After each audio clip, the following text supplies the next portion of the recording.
Hello guys, আসসালামু আলাইকুম। Welcome back to my channel. আজকে আমি তোমাদের সঙ্গে শেয়ার করব কাঁচা আমের টক ঝাল আচার। সেই আমের টক ঝাল আচারটা কিভাবে বানাবো সেই রেসিপিটি নিয়ে তোমাদের সামনে চলে এলাম। আশা করি তোমাদের ভালো লাগবে, তো ভিডিওটি স্কিপ না করে দেখতে থাকো। তো এখানে দেখো আমি কিছু কাঁচা আম নিয়ে নিয়েছি, যে আমগুলোকে এইভাবে কেটে নিচ্ছি। গোটা আমগুলোকে ভালো করে ধুয়ে নিয়েছি, নিয়ে এইভাবে কেটে নিচ্ছি, ছোট ছোট টুকরো করে কেটে নেব। তো কোনো রকম রোদ্দুরে দেওয়ার ঝামেলা ছাড়াই কিন্তু আমের আচারটা বানাবো, খুবই সুস্বাদু।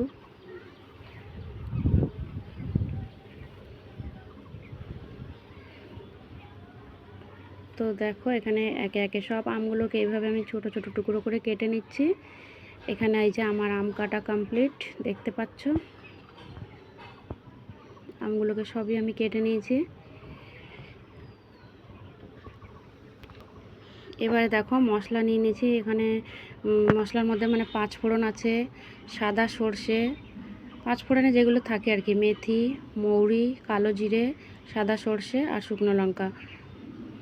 তো ওগুলোকে আমি সব ভেজে নিচ্ছি হালকা করে কড়াইতে একটু, কারণ একটু হালকা একটু গরম না করলে এটা গুঁড়ো করা যাবে না। তো এইভাবে গরম করে নিয়ে আমি এই যে মিক্সারে সব গুঁড়ো করে নেব। তোমরা চাইলে শিলেও গুঁড়ো করতে পারো।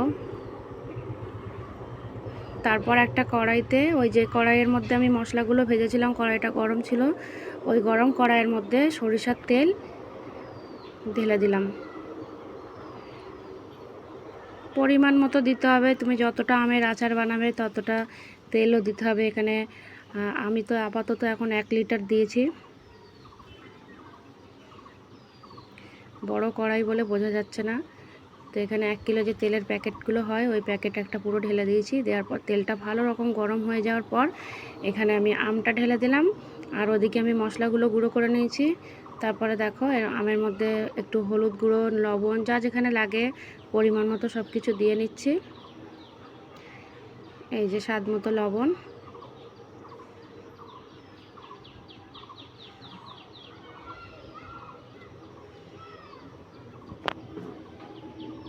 তারপরে একটু লঙ্কার গুঁড়ো দিয়ে নিচ্ছি, কাশ্মীরি লঙ্কার গুঁড়ো, এটা একটু কালার হওয়ার জন্য। তো তেলের মধ্যে আমটাকে দিয়ে নুন, হলুদ আর লঙ্কার গুঁড়ো দিয়ে এইভাবে ভালো করে একটু নেড়ে চেড়ে নিতে হবে।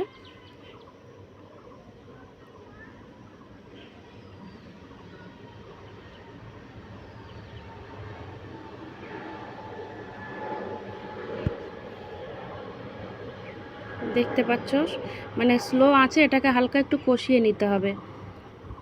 তো আমি আবারও একটু লবণ দিচ্ছি। লবণটা কিন্তু তোমরা তোমাদের স্বাদ অনুযায়ী দিও, কেউ লবণ কম খায়, কেউ একটু বেশি খায়, তো সেই পরিমাণে দিতে দিও। তারপরে যে আমি মশলাটা বেটেছিলাম সেইটাকে অ্যাড করলাম।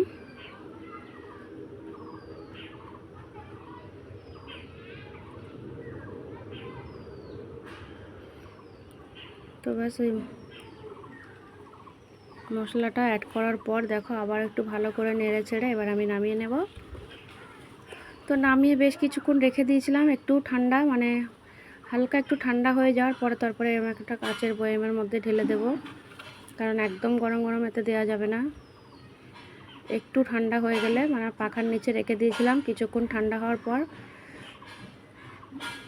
প্রায় 20-25 মিনিট মতো রেখে দিয়েছিলাম ঠান্ডা হওয়ার জন্য। তারপরে এই যে কাঁচের বয়ামে এইভাবে ভরে দিচ্ছি। এরপর উপর থেকে কিন্তু আরও তেল দিতে হবে,